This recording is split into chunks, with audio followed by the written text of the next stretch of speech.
학교에서는 절대 가르쳐주지 않는 돈의 비밀이 있습니다. 우리는 태어나서 죽을 때까지 돈이라는 게임 속에서 살아가지만 정작 그 게임의 진짜 룰은 아무도 알려주지 않죠. 미적분과 화학식은 배우면서도 평생 써먹을 금융 지식은 왜 아무도 가르쳐주지 않을까요? 오늘은 여러분의 인생을 바꿀 수 있는 금융의 진실에 대해 낱낱이 파헤쳐 보겠습니다. 이 영상 하나로 여러분은 부자들이 숨기고 싶어하는 돈의 원리를 완벽하게 이해하게 될 겁니다. 그럼 지금부터 시작하겠습니다.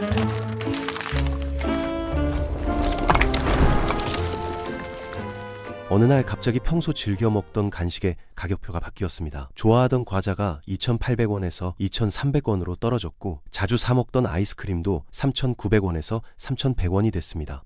심지어 주말마다 시켜 먹던 치킨도 21,000원에서 16,500원으로 내려갔죠. 처음엔 정말 기뻤습니다. 똑같은 돈으로 훨씬 많은 물건을 구매할 수 있게 됐으니까 말이죠. 문제는 그 다음 주에 시작됐습니다. 직장에서 갑작스럽게 월급을 28% 삭감한다는 공지가 떨어졌고 그제야 뭔가 심각하게 잘못됐다는 걸 알아챘습니다. 이것이 바로 경제학에서 말하는 물가 하락, 즉 디플레이션의 진짜 얼굴입니다. 가격이 내려간다는 건 언뜻 보면 소비자 입장에서 좋은 일처럼 느껴집니다. 문제는 물건값이 떨어지면 기업들의 매출과 이익도 함께 줄어든다는 점이죠. 회사 수익이 감소하면 인건비를 줄여야 하니까 직원들을 내보내거나 급여를 깎게 되고 그러면 사람들의 소득이 줄어들어서 소비가 더 위축되는 악순환이 시작됩니다. 한편 반대쪽 끝에는 물가 상승이라는 문제도 있습니다. 작년까지 900원 하던 라면이 올해는 1,200원이 되고 내년엔 1,600원으로 뛸 수도 있습니다. 우리 통장 잔고는 그대로인데 말이죠. 국가는 이런 경제 상황을 통제하려고 여러 정책 수단을 동원합니다.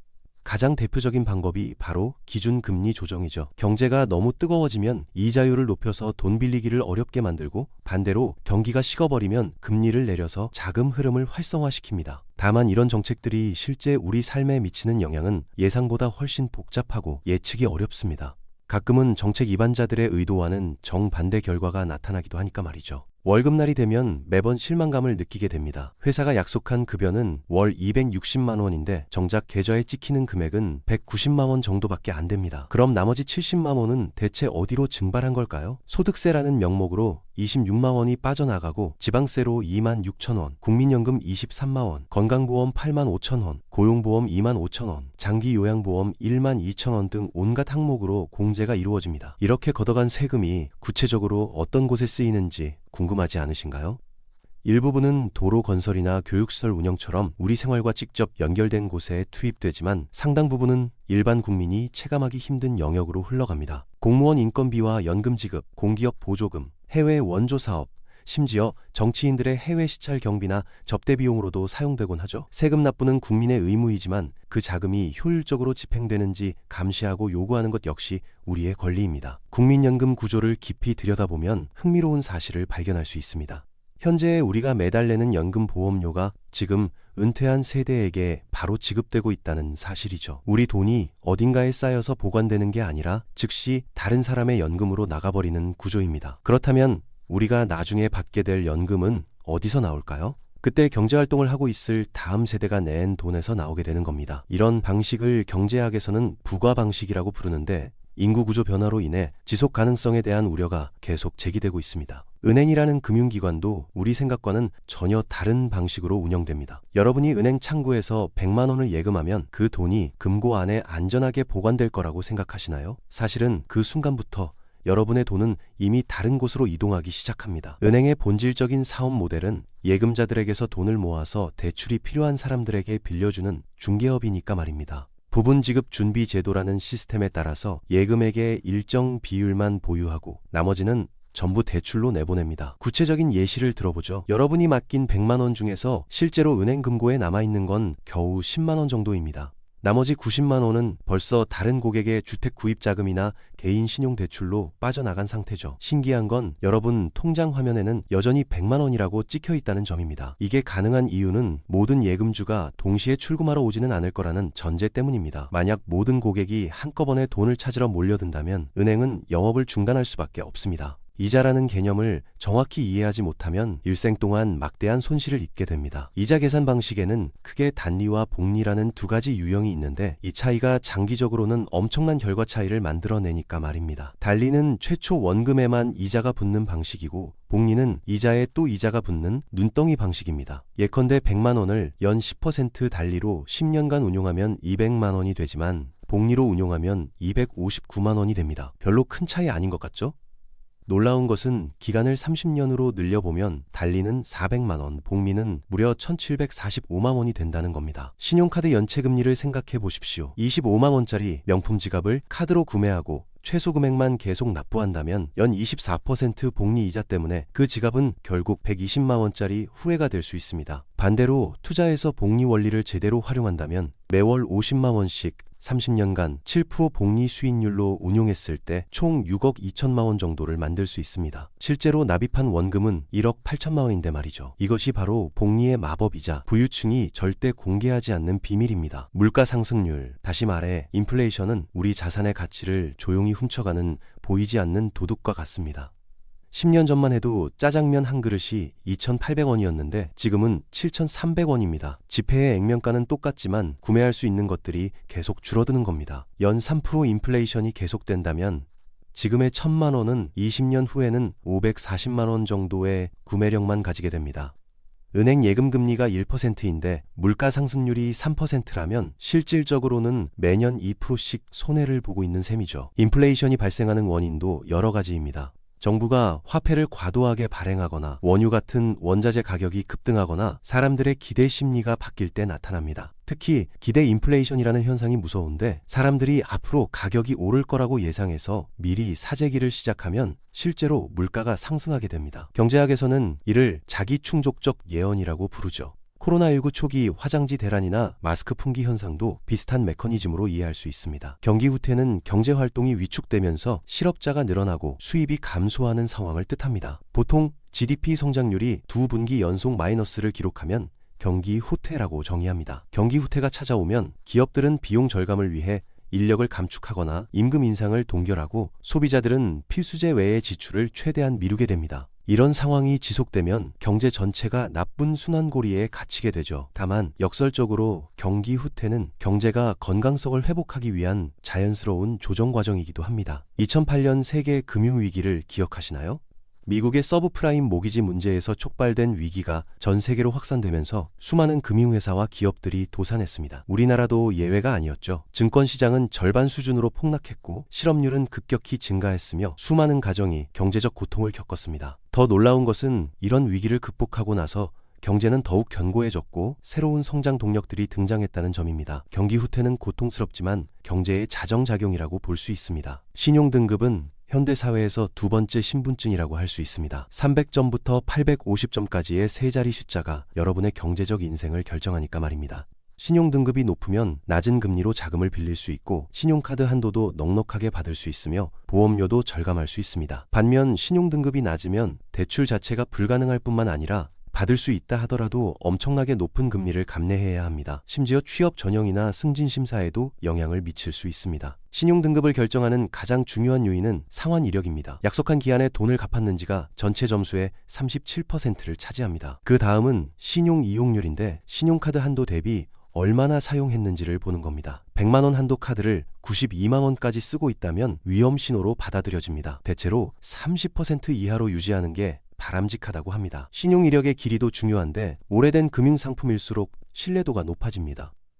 그래서 첫 신용카드는 함부로 해지하지 않는 게 좋습니다. 최근에 너무 많은 대출 문의를 했거나 여러 금융회사에서 신용조회를 했다면 점수가 깎입니다. 금융회사 입장에서는 이 사람이 왜 이렇게 급하게 돈을 구하려고 하지라고 의심하게 되니까 말입니다. 반대로 다양한 종류의 금융상품을 건전하게 이용하고 있다면 플러스 요인이 됩니다. 신용카드, 체크카드, 적금, 예금, 대출 등을 적절히 섞어서 사용하는 게 좋습니다. 신용등급 올리는 방법은 간단합니다. 매달 정해진 날짜에 빠짐없이 결제하고 신용카드 사용을 적정 수준으로 유지하며 기존 계좌를 오래 유지하면 됩니다. 화폐라는 건 정말 신기한 발명품입니다. 그 자체로는 아무런 가치가 없는 종이 조각이나 금속 덩어리에 불과하지만 사회적 합의를 통해 엄청난 힘을 갖게 되죠. 옛날에는 금이나 은 같은 귀금속이 화폐 역할을 했습니다. 그 자체가 가치를 갖고 있었기 때문이죠. 문제는 지금 우리가 쓰는 돈은 그냥 종이에 인쇄된 숫자일 뿐이라는 점입니다. 그런데도 모든 사람이 그 가치를 인정하고 받아주니까 화폐로서 기능하는 겁니다. 이를 법정화폐라고 부르죠. 국가가 이 종이가 돈이다라고 선언하고 모든 사람이 그걸 믿기로 약속한 겁니다. 비트코인 같은 암호화폐도 비슷한 원리죠. 실체가 없는 디지털 데이터인데도 사람들이 가치를 인정해주니까 거래되는 겁니다. 돈의 본질은 신뢰라고 할 수 있습니다. 모든 사람이 내일도 이 돈을 받아줄 거야 라고 믿기 때문에 오늘도 돈으로 기능하는 겁니다. 만약 어느 날 갑자기 모든 사람이 달러를 믿지 않게 된다면 달러는 그냥 휴지가 되어버립니다. 중앙은행은 이런 화폐 시스템의 중심에 자리 잡고 있습니다. 우리나라의 한국은행, 미국의 연방준비제도, 유럽의 유럽중앙은행 등이 각국의 통화량을 조절하면서 경제를 관리하죠. 돈을 너무 많이 찍으면 인플레이션이 생기고 너무 적게 공급하면 디플레이션이 생깁니다. 적절한 균형을 맞추는 게 중앙은행의 핵심 역할입니다. 그런데 이 균형을 맞추는 게 생각보다 어려워서 때로는 정책 실패가 일어나기도 합니다. 투자는 인플레이션으로부터 우리 자산을 지키는 가장 효과적인 방법입니다. 돈이 그냥 가만히 있는 게 아니라 우리를 위해 열심히 일하게 만드는 거죠. 노동으로 시간을 돈으로 바꾸는 게 일반적인 소득 방식이라면 투자는 돈으로 더 많은 돈을 만드는 방식입니다. 물론 원금 손실의 위험이 있지만 장기적으로 보면 인플레이션을 이기고 실질 구매력을 늘릴 수 있는 거의 유일한 방법입니다. 침대 밑에 현금을 숨겨놓는다고 해서 안전한 게 아니라 오히려 매년 조금씩 가치가 줄어들고 있는 겁니다. 주식 투자를 예로 들어보죠. 주식은 회사의 아주 작은 조각을 사는 겁니다. 삼성전자 주식 한 주를 산다는 것은 삼성전자라는 거대한 기업의 아주 작은 부분을 소유하게 되는 겁니다. 회사가 잘 되면 주가가 오르고 못 되면 떨어지죠. 그런데 개별 주식은 변동성이 크기 때문에 초보자에게는 위험할 수 있습니다. 그래서 여러 주식을 모아놓은 펀드나 ETF 같은 상품들이 인기를 끌고 있습니다. 달걀을 한 바구니에 담지 말라는 격언처럼 위험을 분산시키는 거죠. 부동산 투자도 빼놓을 수 없는 투자 수단입니다. 우리나라에서는 특히 집값 상승에 대한 기대가 높아서 많은 사람들이 부동산에 투자합니다. 하지만 부동산도 만능이 아닙니다. 일본의 경우 1990년대 부동산 버블이 꺼진 후 30년 넘게 집값이 제자리 걸음을 하고 있습니다. 미국도 2008년 서브프라임 모기지 사태 때 집값이 반토막난 지역들이 많았습니다. 부동산은 안전하다는 믿음도 절대적인 건 아니라는 점을 명심해야 합니다. 투자에서 가장 중요한 원칙은 일찍 시작하고 꾸준히 하며 오래 기다리는 것입니다. 20대에 시작한 투자와 40대에 시작한 투자의 차이는 상상을 초월합니다. 복리의 힘이 시간과 만나면 기적 같은 일이 일어나니까 말입니다. 워런 버핏도 대부분의 부를 65세 이후에 만들었다고 합니다. 젊을 때부터 꾸준히 투자한 덕분이죠. 투자의 진짜 위험은 돈을 잃는 게 아니라 투자를 하지 않는 것이라고 할 수 있습니다. 가치라는 개념을 제대로 이해하면 부의 원리가 보입니다. 길바닥의 돌멩이와 다이아몬드의 차이는 뭘까요? 탄소 원자의 배열이 다를 뿐인데 가격은 수천 배 차이가 납니다. 희소성과 사람들의 인식이 가치를 결정하는 겁니다. 루이비통 가방과 비슷한 품질의 일반 가방 가격이 10배 차이 나는 것도 브랜드 가치 때문이죠. 애플이 아이폰을 100만 원에 팔 수 있는 것도 기술적 가치뿐만 아니라 브랜드 프리미엄 때문입니다. 사람의 노동에도 가치가 매겨집니다. 의사와 변호사가 높은 연봉을 받는 이유는 그들이 제공하는 서비스의 가치가 크기 때문입니다. 전문성을 쌓기 위해 오랜 시간과 노력을 투자했고 그 결과물이 사회에 큰 도움이 되니까 높은 대가를 받는 거죠. 연예인이나 스포츠 스타들이 엄청난 수입을 올리는 것도 그들이 많은 사람들에게 즐거움이나 감동을 주기 때문입니다. 결국 많은 가치를 제공하면 많은 보상을 받을 수 있다는 게 시장 경제의 기본 원리입니다. 시간은 이 세상에서 가장 소중하고 공평한 자원입니다. 부자든 가난한 사람이든 하루는 24시간으로 똑같습니다. 차이는 그 시간을 어떻게 활용하느냐에 있습니다. 대부분 사람들은 시간을 시급 단위로 교환하는 일을 합니다. 1시간 일하면 1만 원, 8시간 일하면 8만 원 받는 식이죠. 그런데 부자들은 시간당 가치를 극대화하는 방법을 알아냈습니다. 1시간의 노력으로 수백만 원, 수천만 원의 가치를 만들어내는 겁니다. 투자에서 시간의 가치는 더욱 극적으로 나타납니다. 같은 금액을 투자하더라도 10년 일찍 시작한 사람과 10년 늦게 시작한 사람의 최종 결과는 하늘과 땅 차이가 날 수 있습니다. 25세부터 매월 30만 원씩 35년간 연 7% 수익률로 투자한다면 최종적으로 7억 원 정도를 모을 수 있습니다. 하지만 35세부터 같은 조건으로 25년간 투자한다면 2억 8천만 원 정도밖에 모을 수 없습니다. 10년이라는 시간의 차이가 4억 원 이상의 차이를 만드는 거죠. 부를 만드는 공식은 생각보다 간단합니다. 소득을 늘리고 지출을 줄이며 차액을 현명하게 투자하는 겁니다. 그렇지만 실행하기는 쉽지 않죠. 소득을 늘리려면 자기 개발을 통해 더 큰 가치를 제공할 수 있어야 하고 지출을 줄이려면 욕구를 절제하는 인내심이 필요하며 현명한 투자를 위해서는 금융 지식과 장기적 관점이 필요합니다. 무엇보다 꾸준함이 가장 중요합니다. 하루 이틀 실천하는 건 누구나 할 수 있지만 수십 년간 지속하는 건 정말 어려운 일이니까 말입니다. 우리나라 사람들의 금융 행태를 보면 아쉬운 점들이 많이 보입니다. 저축은 열심히 하는데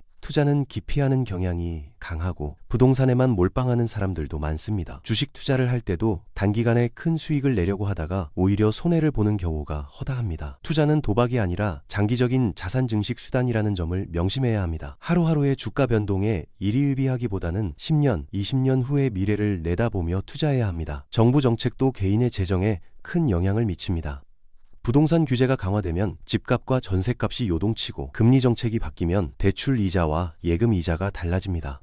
세법이 개정되면 세금 부담도 변하죠. 이런 정책 변화들을 미리 예측하고 대비하는 것도 중요한 재테크 능력입니다. 정부 발표나 경제 뉴스를 꾸준히 체크하고 변화에 민감하게 반응할 수 있어야 합니다. 물론 모든 정책을 완벽하게 예측하는 건 불가능하지만 큰 트렌드 정도는 파악할 수 있습니다. 은퇴 준비도 빼놓을 수 없는 주제입니다. 우리나라의 고령화 속도는 세계에서 가장 빠른 수준입니다.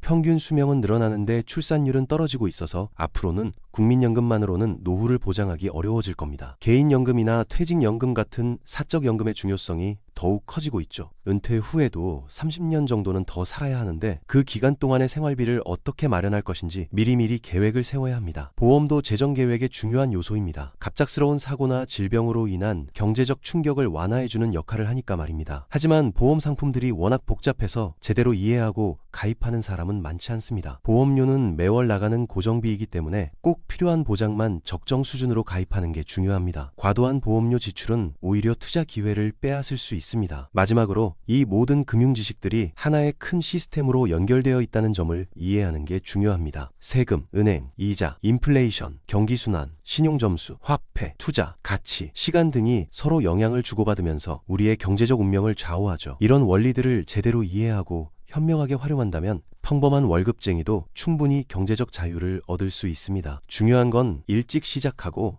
꾸준히 실천하며 장기적인 관점을 유지하는 것입니다. 오늘부터 지출을 기록하고 불필요한 비용을 줄이며 남는 돈을 장기 복리로 일하게 하십시오. 작지만 꾸준한 선택이 10년 뒤의 삶을 완전히 바꿉니다. 돈이 삶을 끌고 다니게 두지 마십시오. 우리가 돈을 움직이게 하면 됩니다. 오늘도 시청해주셔서 감사합니다.